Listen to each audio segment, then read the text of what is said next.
Maswerteng gabi po mga ka-STL natin sa Bulacan. Narito na po ang mga numerong nanalo sa STL Bulacan ngayong gabi nito.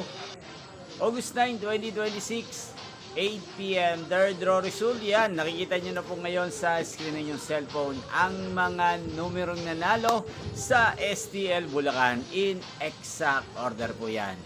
Kung maswerte naman, natayan nyo po ang mga numero niyan kanina. Congrats po sa inyo.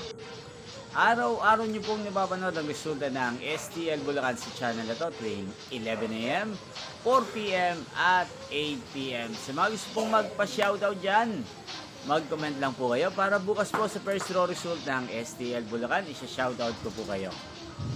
Inyo pong napanood ang resulta ng STL Bulacan sa channel na to, Roderick Hernandez TV. Maraming salamat po sa patuloy niyo pong manood at pagsuporta dito sa aking channel. Magkita-kita mong muli tayo bukas ng 11 a.m. para sa first draw result ng STL Bulacan. Thank you for watching and good night po sa ating lahat.